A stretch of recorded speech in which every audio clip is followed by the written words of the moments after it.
Hey guys, welcome to Tuesday Night Live, and we're at episode 13, and I can't believe we're in double-digit episodes already.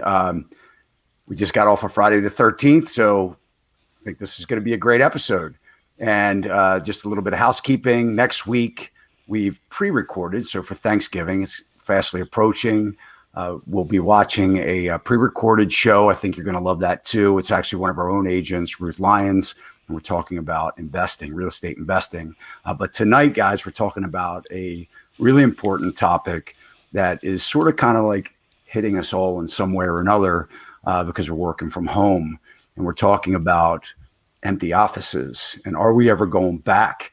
And tonight I'm really excited because I have an interior designer in the commercial space. Her name is Christina.davis, and she is a principal at she actually at RVK Architects in San Antonio, Texas.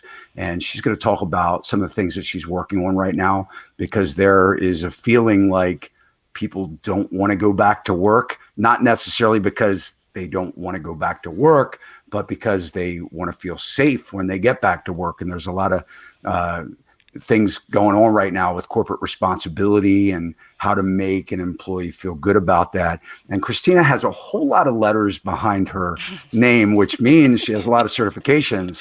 And I'm going to let you hear from Christina right now. We're going to go ahead and Christina, welcome to tonight's show. And thanks so much for being here. For sure. Let everybody know who you are and what you do. All right, so I am an interior designer, as mentioned, over at RVK Architects. RVK has been around for 50 years here in San Antonio, Texas, so we're pretty proud of that. We take care of this area around here.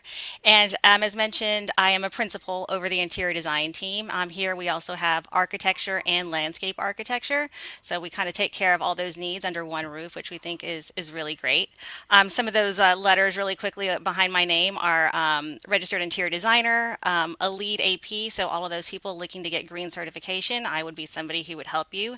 The ID plus C is interior design and construction. And then EDAC is for healthcare. So it's a science, if you will, behind the design choices that are made, and there is some science behind that. So that's kind of an interesting process. And then the COEE is the Certified Office Ergonomic Evaluator. So I help people with their discomforts that they're having in their workplace, and I come up with ideas on how to help them with those. Couple of things I do. Yeah. Yeah. And I'm Todd Sachs. I'm your host, and I'm a broker and founder here at Sachs Realty. And we have a commercial and residential division here in Maryland, but we also help people all over the country through our Broker Referral Network program. So guys, if you don't have an agent and you're looking for somebody to help you out, you can always reach out to me and I'll point you in the right direction. All right. So Christina, let's just dive right in. So you've been at this for a while. So you've been 23 years, I think, in the business? Something like that, yeah. We'll go with that. So have you been a designer the entire 23 years? I have, and it's pretty much been a focus in the corporate real estate sector all those years. So I'm very familiar with corporate architecture and interior design. So really, more specifically, office space, where Exactly. employees go and for a large, or used to go for a very large part of their life. I mean, 8, 9, 10 hours or more a day, right? 5 days a week. Exactly. Now people are doing it in their homes. And so let's kind of talk about the last, kind of bring us up to speed. What's changed over the last 23 years with commercial office space? So I would say the change has really been driven by technology. And like if we think about collaboration and how that's something that people have always done within the workplace, you think about what was happening back in the 90s when we had these really big CRT screens at our desk and the price that went with those. Everybody was collaborating at their desk or in a conference room. As the monitors have become thinner and they become more friendly, if you will, to the pocketbook, you've seen more of them show up in different places. They're easier to put on a wall. They're easier to do all these things. So how we collaborate, the spaces in which we collaborate, now you can do a laptop, right? So we've really taken that CRT screen and it's become as compact and mobile as a laptop. So that is kind of where we see collaboration changing probably the most throughout all of this time. And then I would say within the past 10 years, flexibility has been a really big deal. Not that it wasn't before then, but I think there's just more of a focus, and flexibility being more like flip on the fly. So, I want it to do this now, but in 4 hours, I have something else happening in here and I need to adjust it to make that happen. So, we just see flexibility being prime. And I think even with COVID happening, that word means so much more to the spaces that are happening and the different tasks that are going to be asked in those spaces, and trying to make them as diverse and as flexible as possible for to get the highest use. And that's the other thing that we're seeing is people really want to see how they can make efficiency of all the space that they do have. And back in 2017, so I've been in the commercial real estate side for quite some time, and I've developed some commercial space myself, and sort of have a project right now on hold because of what's going on. Hmm. But back in 2017, I went to a conference. I was a member of BOMA, Building Owners and Managers Yep. Association, which I'm sure you're very familiar with. And so they had a conference in 2017. I think it was in June in Nashville, Tennessee. And the whole topic was Internet of Things, IoT. And, it was amazing because a couple things that we talked about, I'll just bring up, was how offices were changing. I know you're in San Antonio, and it's certainly a lot different than New York City, but we still have seen that there was a trend that was happening where people were working remotely, and it Hmm. was going on even in 2017, way before COVID. And it was interesting because some of the things that we saw where the technology was going were things like wearables. So a wearable was Oh, really sure. important. It would have the ability to change the temperature of your office, set the blinds specifically to someone's specific needs. We've Hmm. all been in the elevators with no buttons. So a lot of that was happening where if you were only allowed access to the fifth floor, that's all you could go to for workplace safety. And then there were things like that were coming down the pike, like some of these commercial buildings, they stand for 50 or 80 years, Hmm. and they were provisioning for drone rooftop package deliveries, actually making, like reception areas, rooftop reception areas in the design. Maybe you guys did that too. And then really another big change that was happening back then was people were Ubering to work more, and they knew autonomous cars were really coming on fast. So they were designing buildings with larger drop-off areas because you didn't need as much parking spaces, especially in the big cities. And they were provisioning for these cars, if they were your car, to actually be parked with like inches between the doors, so that because the doors didn't need to open, and then you Oh, come yeah. out from work at 5 o'clock or whatever time, and you call your car, and the car comes and picks you up, backs out of the space, and comes and gets you. So there were a lot of things that were going on, and the most interesting thing I think took away from that conference was the fact that corporate America was looking for ways to utilize more subcontractors in the workforce versus having employees. Sure. And I think in 2017, they were saying that within the next 5 years, over 50% of our jobs would be independent contractors, having the best of the best, and be able to hire those people, um, you know, instead of full-time employees. So kind of, with those things that we were learning about in 2017, all of a sudden in March, Christina, everything kind of stopped, right? Right. In So a lot of different ways. Yes. so kind of Yes, it walk did. us, on, somebody in your position. You guys are going, wow. I mean, you actually you initiated, I think, what was known as the COVID response team Oh, yeah, that you here in guys. our So office. can you Yes. tell us about that? Sure. And that whole process. So we did go home in March, like most everybody else did, right?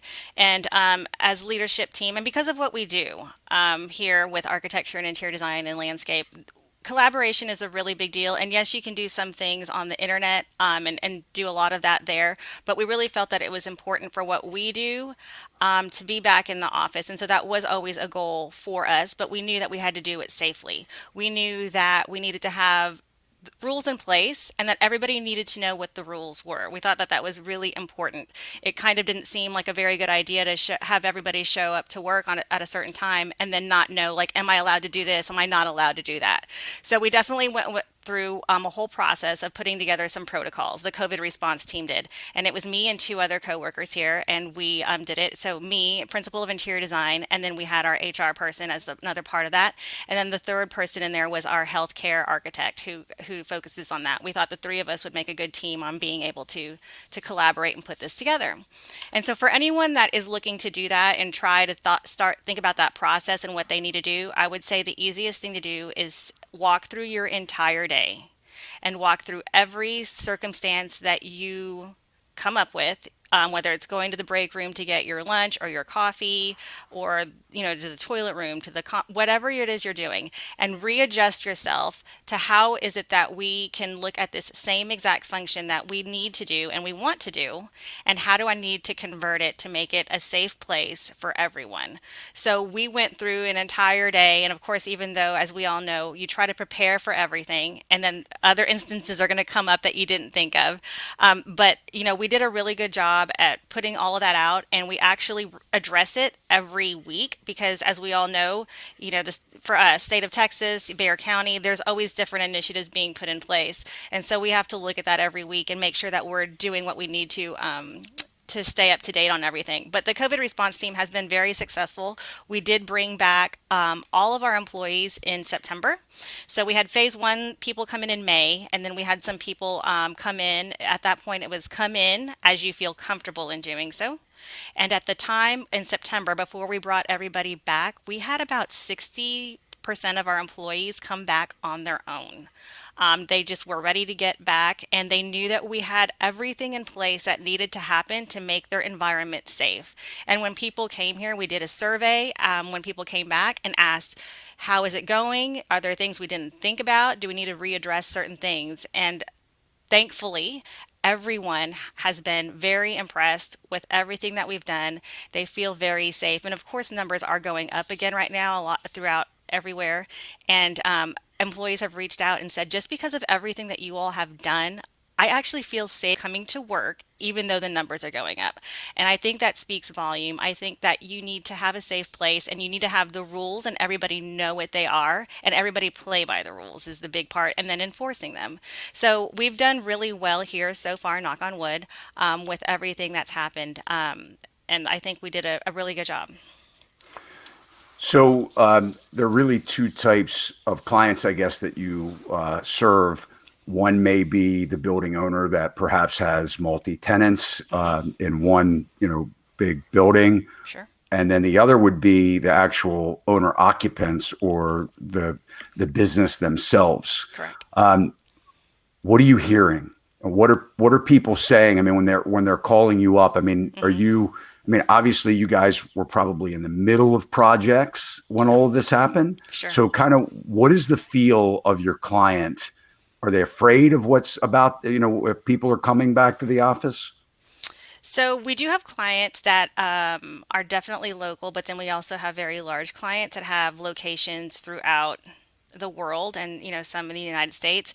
And I think what I'm noticing, and it's not surprising, but wherever the headquarters is and whatever the climate of COVID is, wherever headquarters is, it's those rules and those restrictions that are then being trickled out to all of their locations, like no matter where they're at. So that's kind of something that I'm seeing. If it's more in a more stringent area, you'll just see more stringent things. And I think that's even where we're seeing a lot of the people remaining at home right now. Most of the architectural firms in general are still at home. But we're seeing that people are thinking about it, right? We can't, well, you can stay at home, I guess, forever. But I think there's a large group of people that are saying, no, we do want to get back into the workforce. And so how can we do that safely? So they're reaching out to us for all different kinds of things. It can be something like social distance plans. Here is our floor plan. Here's where all the furniture is. Throw your social distance circles on it, and let's see where we need to modify some areas to make it safe for everyone. We've seen a lot of that. We've also seen what things can we put into place in our current work environment to speak more to COVID. So more touchless types of things. If they don't have, a touchless washroom area, you have to touch the handles and stuff. It's like, okay, what would it take to do that? And so I think there's a lot of assessment in taking those numbers of what they might want to do in the future. And then we all have these fiscal budgets, right, that we need to work with. So I think people are taking those numbers, they're putting them together, and then they're looking at how can we fit this in for the next fiscal budget to kind of get these things remedied. And I think that also people are thinking of it. Yes, it is COVID right now. And yes, this is something that we're dealing with now. But then it's always like, we don't know when and if there's going to be a next one. And even if there isn't, it's just maybe the new, safer thing to move forward with. So we see those types of tactics being looked at as well with our large corporate clients. And then furniture is another one, anyway, and materials. You can go on. Yeah. Yeah. So are you actually interviewing employees? I mean, do they have you doing an, employee assessment of any type? Right now here, they have done it a lot internally. So clients will do it internally. They've decided they want to do it. They have questions that they want to ask, and then they're just doing that, and then they're coming to us with their findings. That's one way that's happened. Can you give us an example? I mean, what are they finding? Okay, so what they're finding is, by and large, when people that have not come back yet to the workplace, right, they get sent home in March, have not come back. A majority, I would say, of those people are saying that they are perfectly fine working from home and don't see a need to come back. I did have an extreme on I think it's a kind of extreme one. One of our clients, they're worldwide, and they have about 1,200 employees that make up those locations. And they sent out the survey asking how many wanted to come back. And out of the 1,200, only 8% felt that they needed to come back. And so my question was like, well, does their function allow for that? Because that seemed like a big deal, 8%. And they said, well, we think that they might be able to maybe just work from home. So it's really interesting on the choices that people are making right now. And I think it's just tricky. Everything is just so new. It's only been 8 months. And I think it's just going to be a tricky situation. Even if people do stay home, I'm wondering how long is that going to last? Is there going to be a point, I don't know when, let's just pretend 5 years, where people are like, that was good, but we're seeing that maybe there are some pitfalls with this, and we're bringing people now back to the workplace. I don't know. I think it's very interesting. This whole thing for me, COVID, has just been the most interesting experiment, is what I call it, that is literally happening worldwide. And I think it's kind of amazing, actually, when I really think about it and everything that's going on. Yeah, well, in the residential side of things, we had the housing crash of '08. And, for many of us in the real estate business, we didn't see that coming. And I was building houses and flipping houses, rehabbing. And, I guess when I got up every single day and was shaving, I was saying, life is good. This is great. Like, things are selling like crazy, kind of like they are now. And then all of a sudden it took, really one newspaper article that said the overpriced Baltimore housing market. And it was like the faucet turned off. And, it kind of reminds me a lot about COVID. It's like, I was in a conference in New York City, and matter of fact, we were walking into B&H Photo in New York City, and a few people, this was in January, a few people were wearing masks. And I said to the guy, why are people wearing masks? And he said, well, they're coronavirus. And I was like, what's coronavirus? And it was sort of like we were just hearing it. Sure. And then all of a sudden, bam, we were in lockdown, and yes, people were in panic mode. So I kind of feel like these things kind of hit us and really, rock our world. And, now, depending on, what you're listening to, or, what you believe, it's almost like this is, because it is global, it's changing our timeline. It's like now it's pre-COVID, and then it will be post-COVID. And some of these things that are affecting, like the office space and people working from home. I mean, I talk to people, all the time, and they're quite happy with working from home. They say they actually, some of the falls would be, they say they work maybe too much. They Yes. don't know how to turn it off, Yes. which is great for their boss. I know my daughters, they're working at home at night and things like that. Hmm. And, they have a little bit of a hybrid plan where they can go in or not go in. Sure. And, but these buildings are expensive. Yeah. So Big when you're investment. talking about, maybe a big corporation and it's their headquarters, maybe Hmm. they can afford to sustain a vacant building.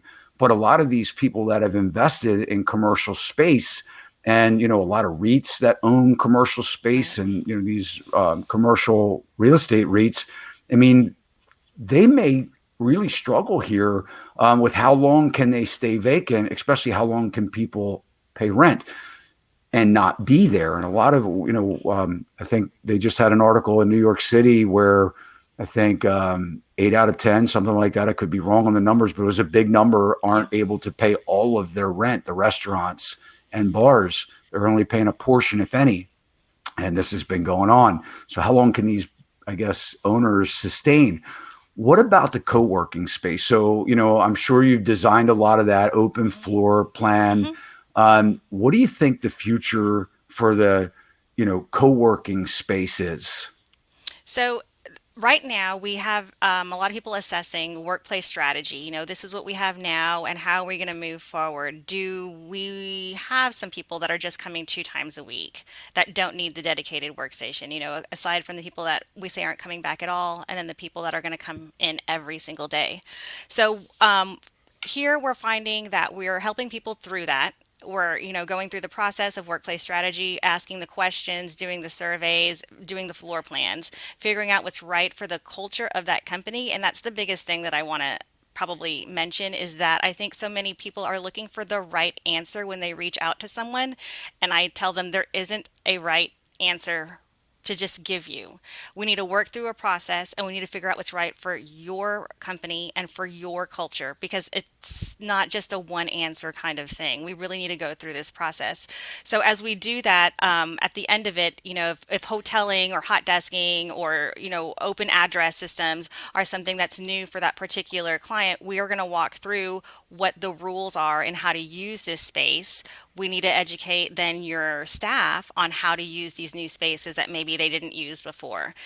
So we help them through the entire process of the discovery and then all the way through to the implementation, and how to make that easy for everyone. And again, the rules of what we do and how we do it, I think, are the biggest thing, so that everybody who goes into the workplace has a comfort level in knowing what's expected of them, and then what's expected of their peers that they're there with. Hmm. So do you think like WeWork, for instance, Hmm. the big, co-working company, they've had a lot of financial problems even prior to COVID, Sure. where they were signing these long leases and basically wholesaling the space. If they Hmm. could get a contiguous space that was big enough, then they would, lease that at a lesser rate, and then, repurpose that space for, a kind of like a transient employee situation. Do you think anybody will ever feel comfortable going back to a place like that? I think it's possible. And the reason I say that is because had that same question, and I was having a conversation with a coworker, and I posed that question to him. I was like, gosh, how long is it going to take before we get back to the life that we knew before all of this? And it was talking about, and you have to excuse me on the air, was it 19? What was the last pandemic, the year for that? The major one, was it? Are you talking about was that the swine flu? I think it Yes, was. yes. What? So I guess that was in the 90s. Yeah, maybe the late 90s. Oh no, I'm thinking like way back, like 100 Oh, years oh, ago. You know how oh, they talked like 100 years oh, oh, ago, oh, yeah, yeah, like that yeah. one. Well, whatever I'm it not, was, what it, was it was in I, the teens, right? Like yeah, 19, a I don't long know, time ago. Yeah, 18, whatever.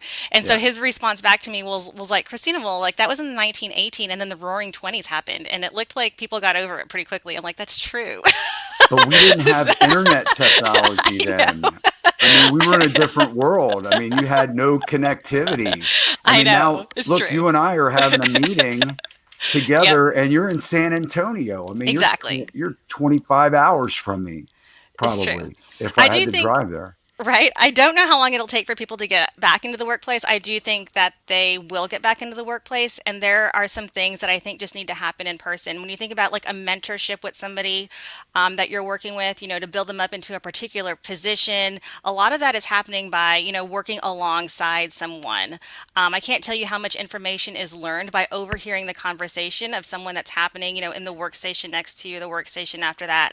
So I think that there's definitely going to be a need at some point for people to realize that maybe working from home isn't the forever answer. It's just my guess, and that people are going to have to come back because I think they're going to start to see holes in people as they develop in the workplace. And I do think that there will be a place for, the places like WeWork to come back again because there are still going to be people who work by themselves, whether you be a salesperson, and, your sales team is all over, the nation and you just want to be able to connect with somebody. I think there's still going to be a need for that. I think it might just take some time and maybe there's some different ways that we look about doing it so that people feel safe in doing it. But people always want that connectivity with another human being. And so I think at the root of it, there's going to be that kind of brings people back together. I kind of envision the space as like a bubble or something like that. It's kind of, Could be kind of cool. you just have your own little bubble that you kind of close the door or zip up or whatever. And maybe it could be soundproof too, so you could have private conversations. But I got to tell you, I mean, the real estate industry, I mean, we've been working from home for a very long time. Yeah. And, like I said, I talk to a lot of people that kind of enjoy it. They get to go to Target at 2:00 in the afternoon, but maybe they work till 8 or 9 at night to make up the time. I think the biggest thing that concerns me about the space is that companies have spent now so much money investing in this work at home. I mean, they have purchased these computers for people, and printers and scanners and all kinds of things. I mean, are the offices that are changing right now? I mean, a big expense is conferencing, right? If you're looking at square footage, cost per square foot, I mean, aren't some of the biggest costs to build out conference rooms and employee areas and, places that you bring in clients to kind of wine and dine? Yeah, so I would say that the biggest when we go to programming a new space, so we're at programming, so, we go in there and we ask a lot of questions to figure out what the functions are that we need to create in your new space. When we ask those questions, it is always for sure they don't currently have enough conferencing space, and typically we would double it. From whatever they had now, they're like, we definitely at least need to double it. Again, it's only been around for 8 months, right? COVID. So I don't know exactly how that is going to transition yet into the future. In clients and projects that we've had where maybe they did take a stop during COVID and are just now coming back into play. And most of what's taking the time for things to come back into play is that company figuring out what it is they want to move forward with. Like, are we still going to do what we said we wanted to do, in February and January, or not? And so a lot of people are taking a timeout, and the timeout is really figuring what are we going to do. So when we have right now, some of the clients that have come back online are wanting to keep with the amount of conferencing so far that they were looking at previous because they are still thinking and hopeful that things will kind of need to be, and of course it depends on what it is you're doing and what the function is, but they're seeing it as coming back into play where people are going to need to still gather. I will say that it is nice having, the web conferencing. I can literally back to back my meetings and not have to be driving from place to place to place, right? So that is a really nice perk, I would say, for sure, on the web conferencing. And then when you share content, it's pretty nice that literally everybody can see it as opposed to like a piece of paper. Sometimes with us, with our drawings, we roll them out and need to share them or something. But it's really nice that everybody can see the content and that you can like hear everybody. So there's definitely some positives to it for sure. But right now we're seeing that people are wanting to keep the conferencing plans that they had pre-COVID, so to speak, and kind of move forward with those. It's really the workstations that we see taking modification, whether it be the size or the quantity. So let's talk about that. So, back in the day, what did you need? You figured maybe 150 square feet per employee. I mean, like 20 years ago, wasn't that kind of like the number? Yeah. And so And so now now what is it? I'm trying to think, and I know I should know that off the top of Is my it head. going back to that maybe? Because I know it was reduced. Yes, with the little, everybody was doing their benching as they called it, so you had your, 24 or 34, 30-inch deep work surface, and maybe it was 4 feet wide or 5 feet wide, depending on, how things were working out, and everybody was just stacked next to each other. A lot of those spaces are going to be, kind of zigzagged right now as we're doing our social distancing plans. They're zigzagged and kind of skipping in between. And so it was very compact. And yes, we are hearing people say, should we go back to a larger workstation, specifically having to do with social distancing for whenever this may happen to come up again. The other thing that was happening pre-COVID was the lowering of the workstation panel height, right? So we wanted to give everybody the same views to the exterior, and in doing so, we shortened the panels with that. And so now with COVID, there's a perception on the safety of people that we need to be taking those panel heights up higher. And so as a compromise to still keeping the vision out to the exterior and then giving people that safety feeling with these higher panels, we're doing like a fabric panel, right? Let's say at 54 inches high, because it's pretty nice privacy while you're seated, but you can stand up and kind of look over it and see what's happening. What we're doing is we're adding a clear glass panel on top of that. So you are heightening it, but then you're also being able to share those views out to the exterior. So we're seeing some modifications, kind of like meeting in the middle, if you will, of how things were, I don't know, like let's say 7, 10 years ago, and then where they were pre-COVID. And it's kind of like a melding of those things. But as we know in life, everything is cyclical. So I just see a kind of like a mesh of all of these ideas coming together. Yeah, I know, like for us, I mean, we have, workrooms for the agents, and where we'll take, where you kind of think of back in the day, an employee would need, 100 or 150 square foot office space per Hmm. employee. We're taking like 100, like a 12 by 12, which is like 144 square feet. And we have 7 workstations in there. Okay, yeah. So, I mean, it's like people are literally sitting right next to each other. And, for the audience that may wonder, the costs of these, panels that Christina's talking about. I Hmm. mean, we have those low panels so that you can't directly look over and see somebody's computer screen. So Correct. you do have a little bit of privacy, Sure. but your head height is certainly able to talk to, someone sitting across from you or next to you. Yep. I mean, they're hundreds of dollars per desk, Yes. just for these 3 pieces of divider. Yes.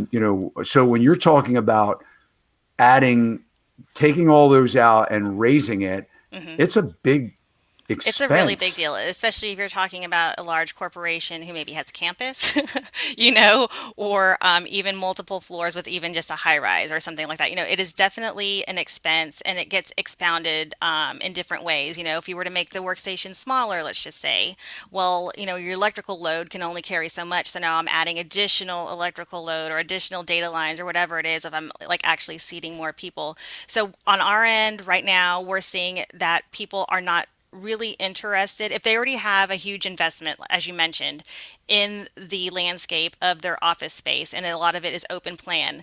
They are really looking to meet in the middle right now as far as, am I scheduling team A here on these days, team B on that time, and they're really more interested in doing that than they are about tearing everything down and reconfiguring it because of just what you mentioned. It is a huge expense, not to mention all the contents of the people that would have to come back in, take all the contents out, where the content's going to go while we reconfigure. So there's definitely more of an interest in giving people the safe environment with having to move things majorly as a last resort. It's like, what can we do with what we have and make it more efficient and just smarter?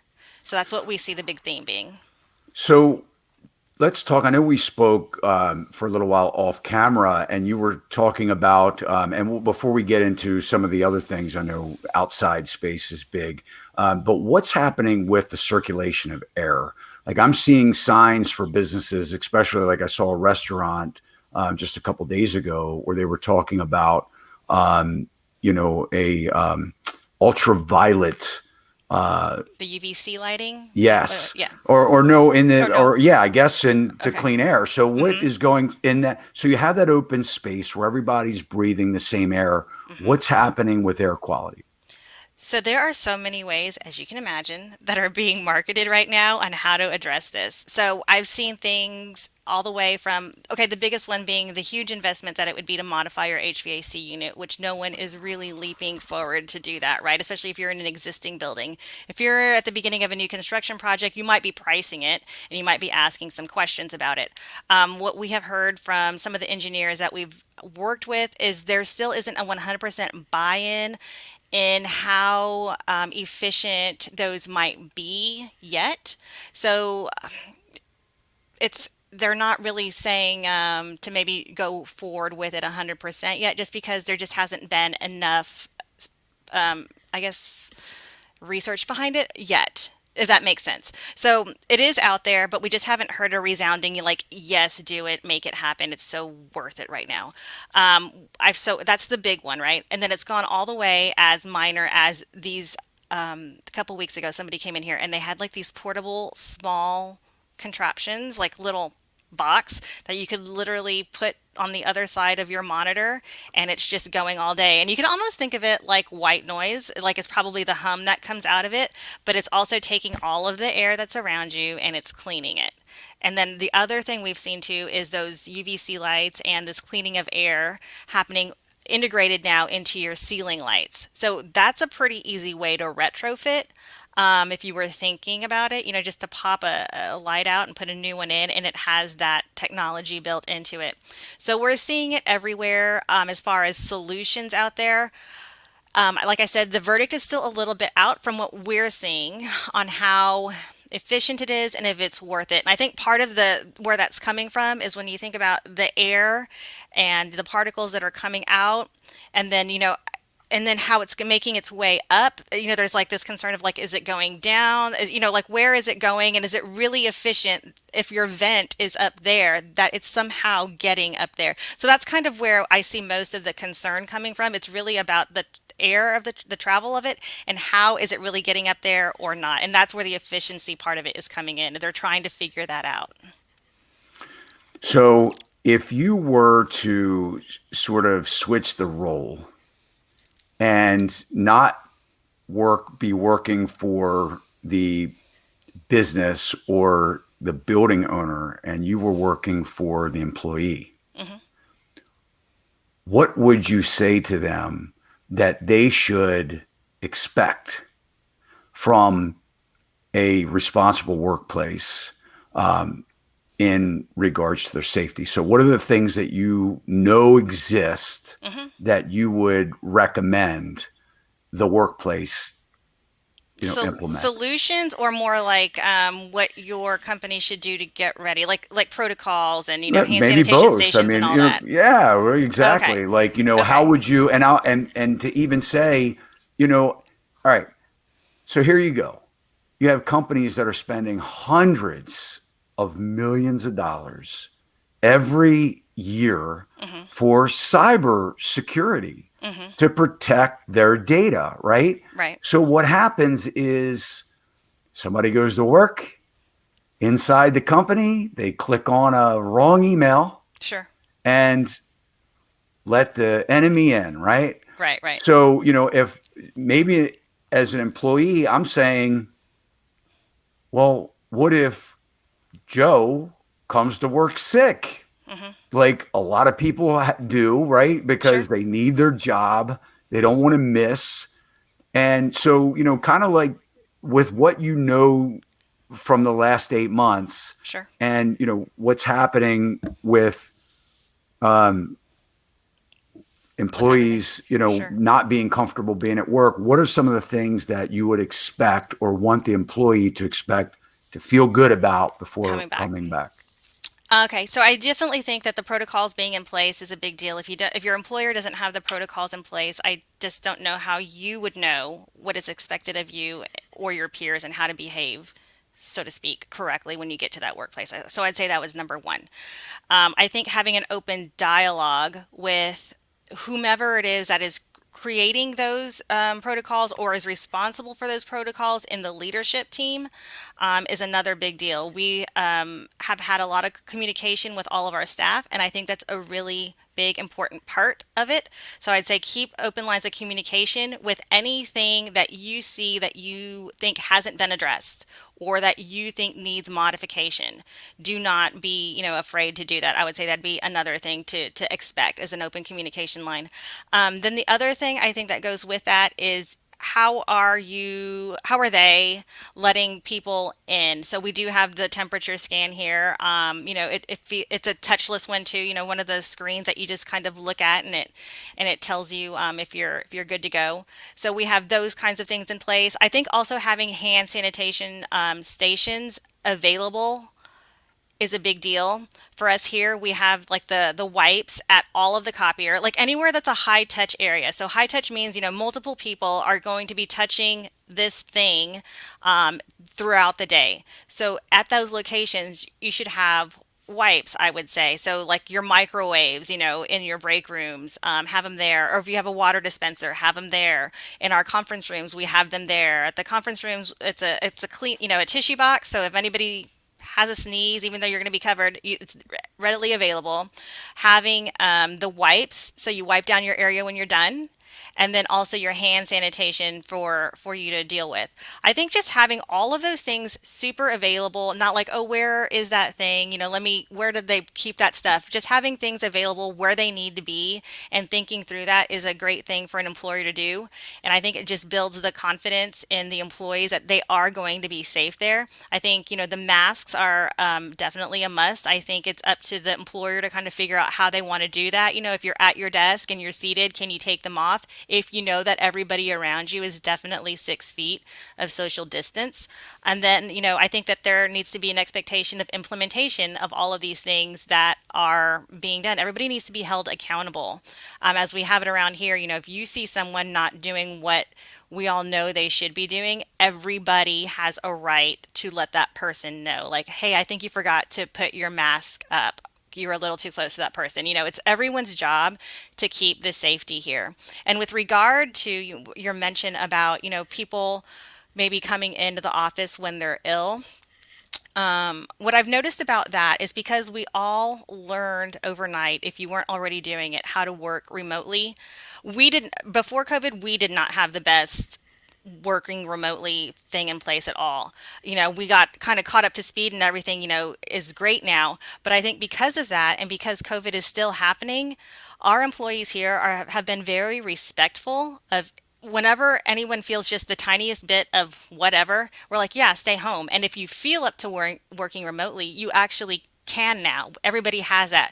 So I think that's actually been helpful that people now have that geared up and ready to go. So even though I'm staying home because I don't feel well, if I feel up to working, 4 hours, 3 hours, whatever, they have that availability to them. So I think employers need to be very flexible. And I think at the onset of it all, I think everybody needs to know that people's safety is of utmost importance. Like you mentioned with the cyber, all it takes is for one person to do something that they really shouldn't be doing, and if they have an are they're infected, and then it gets through, it's just no good for anyone. So I think being flexible as an employer is something that needs to be done. We're just in a time right now where there needs to be that flexibility of what people need in their lives to make everybody safe. Is there thoughts to how these buildings, let's just say that some of these buildings become vacant? Maybe you have an idea of even some clients that probably will, end up, if they're a, multi-tenant building with, a situation with what do we do with the building? Any idea of how we absorb this commercial inventory if it goes vacant? So I I don't right now. And what I'm thinking about is there is a brand new building, and it's a pretty fantastic building that's kind of outside of downtown area that a lot of people were excited about. And it just happened that it was becoming available for lease right when kind of COVID hit. And last that I heard, I don't think that they had found any people yet to sign a lease on that particular one. Now, I don't know if that's because of COVID. I don't know if it's because of, other things that I maybe don't know about. But there are definitely those circumstances that you spoke about with just real estate and kind of what are we going to do with it. I don't know. And again, I think it's a little too soon to tell. I think that it could be that people look at how to reuse that real estate in a different way. Does that whole building become an apartment building, maybe? Does that office building that we have, or maybe the upper stories remaining as office, but maybe the bottom one's retail. Maybe, I don't know. I think it'll be interesting. I haven't really seen a whole lot of space reuse happen yet. I don't know if it's too early and people are just kind of waiting to see, where it goes and what that benchmark is to where they might start being able to look at what might happen with the space differently. But I could see where there would be a potential for things to definitely change, to everybody kind of spin it a little differently and look at how we can make these great buildings more usable for people. Yeah. Any idea on time? Like if we don't get back by second quarter of 21, I mean, you're directly, in touch with these building owners and these businesses.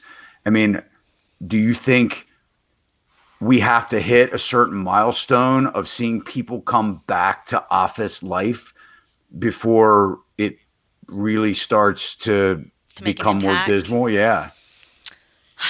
I definitely think there's going to be a point where that's happening. I mean, we've just around San Antonio, when I've looked at the amount of businesses that have closed, just little ones, whether it be a restaurant or whether it be, a retail store that was hoping to start, that maybe just started in January and is kind of has not been able to sustain itself. So I definitely see the littler kind of startups, right? We all saw that being affected by this and not being able to sustain themselves. It's hard for me to gauge on what might happen with the larger companies, only because I think that I do think that a good deal of them, depending on what it is their business is, can sustain their actual business working remotely so that they're able to pay the bills. There's definitely some businesses in which that's able to happen, but there are definitely others where maybe not so much. So I think it's just going to depend on the market sector that business is and how it is able to sustain itself or not. Yeah, well, like you said, the companies, they're still doing business, even though their employees are at home. They may even be saving some money. So, I mean, they, have the expense of the structure, but now they don't have the cleaning costs or, the janitorial. They don't have maybe the electricity bill that they would have or, what have you if they just close the doors. But yeah, the ones that are really impacted are those investor building owners that whether they have a single use tenant or a multi, tenant composition, I mean, they could really be in trouble here, I think, soon. Let's take, before we go any further, let's just take a couple comments here. Donna Akers said it will be interesting to see what happens for the bricks and sticks offices after COVID-19 is over, with the current technology to connect with buyers and sellers and the real estate businesses to be able to save money by not paying rent as a cost savings. Those funds can go elsewhere. I feel for the investors that own these large buildings, however, they will probably be able to rent those out for meetings. Who knows? I think, Donna, you're right. I mean, being in the real estate business, I saw really, I'm going to say in 2005, 2006, I started to see real estate offices consolidating. We were one of those businesses that were really on every corner. You would see a sign. You had to be on every corner in every neighborhood to really be a choice. But with the technologies and the social media and the marketing, it sort of has changed. And then again, people enjoying working from home, those that can. So I certainly, I don't want to, be gloom and doom, but I do think that we need to be prepared for a certain piece of this not going back Sure. just because I knew from a commercial real estate aspect that things were headed this way.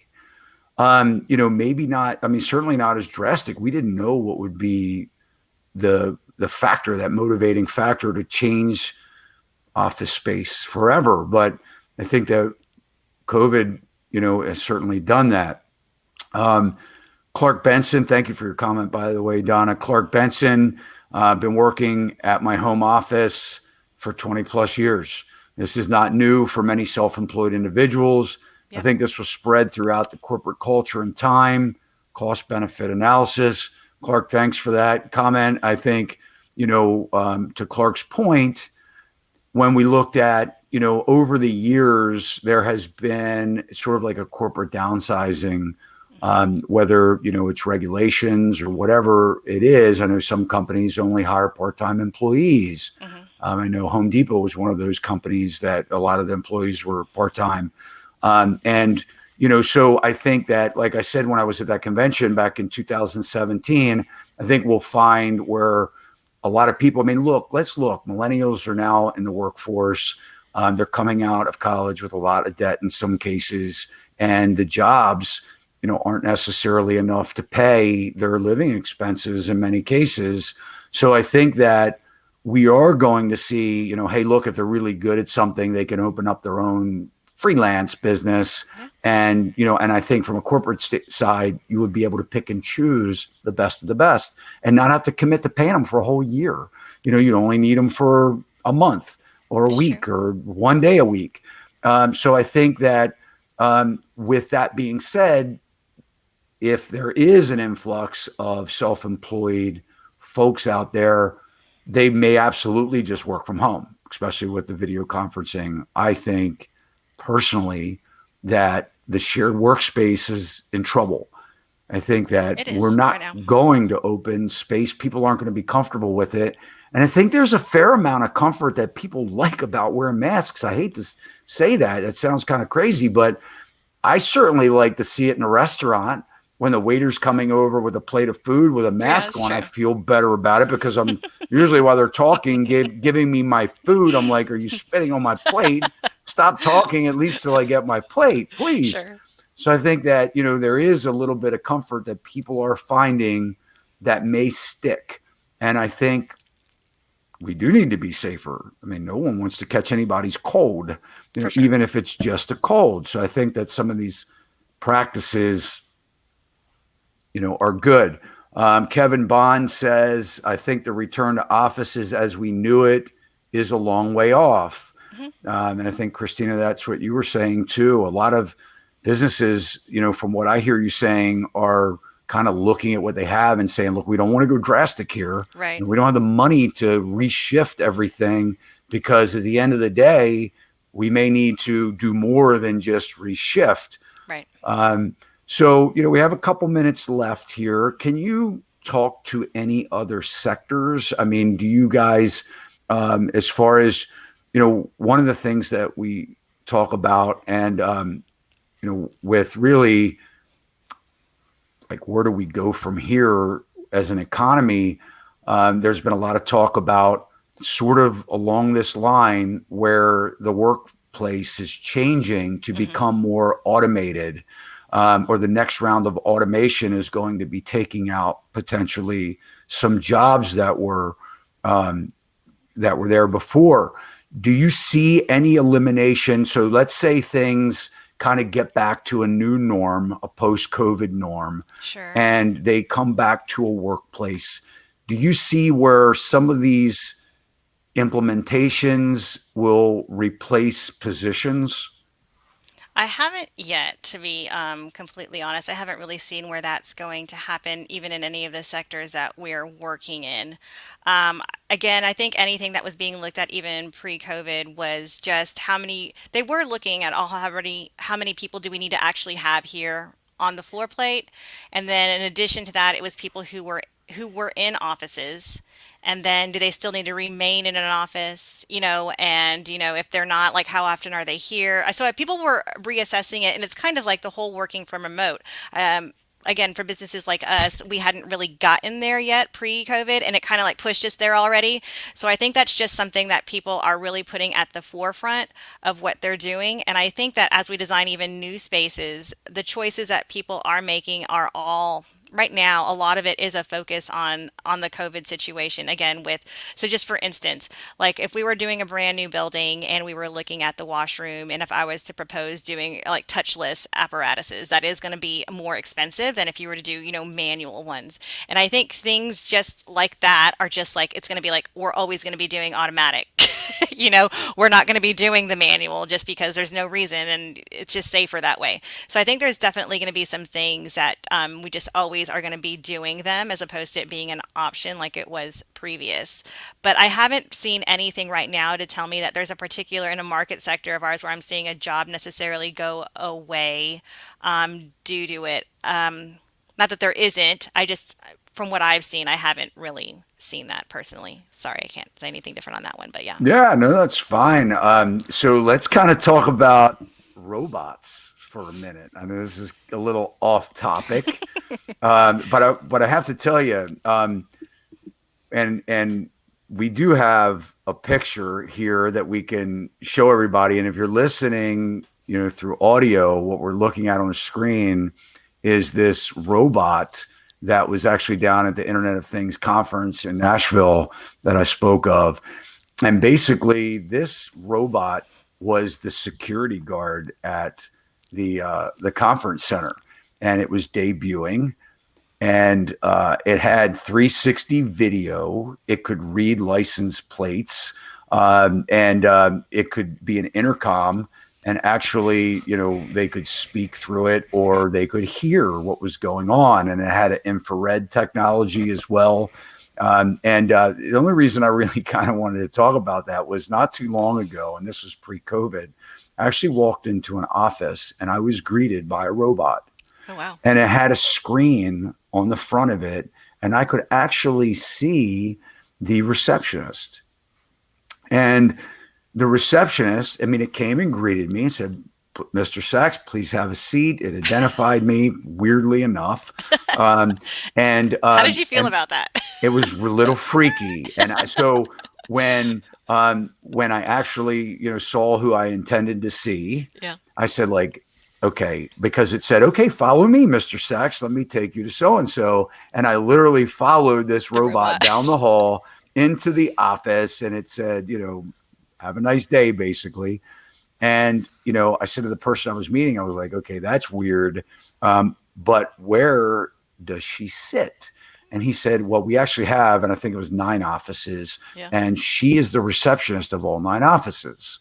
So basically, as people come in, the screen lights up, and she can now see them and, looks at the calendar, Yeah. assumes who it is, I guess, because you're on the schedule.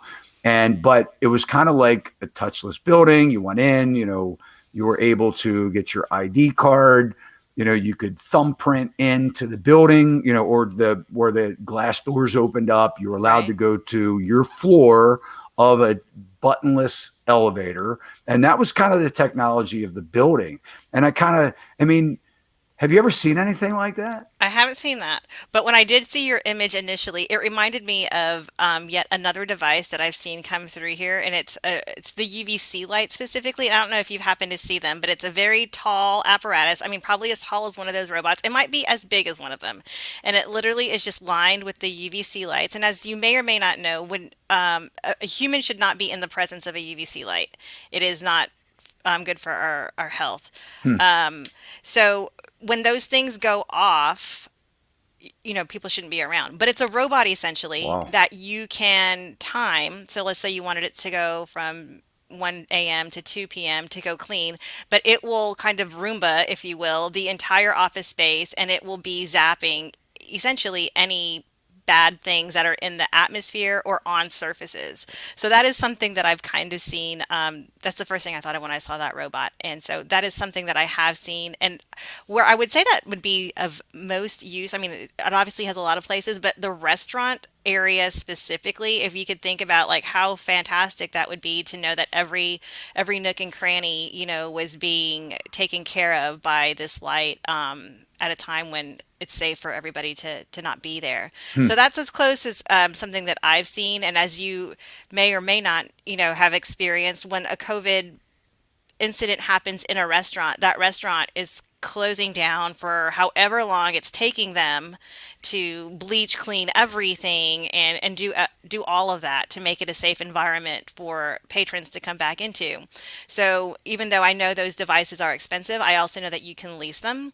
So if you had something happen and you just wanted to lease them every once a week or whatever, just to help with things, I could see where that would be helpful, and that would cut down on even the cost of staff coming in to clean everything if you were able to bring this device in and it just closed you down for an hour in the middle of the night versus 2 days of staff to clean everything. So that's one thing that I've kind of seen, with regard to a robot, if you will, kind of going through spaces with response to COVID. The next thing, right? Yeah. AI. Well, Christina, I can't tell you how thankful we are to have you join us. It was And great. Thank you. definitely. And people can reach out to you. I mean, we will make sure that all of your contact information is published in the show notes. Great.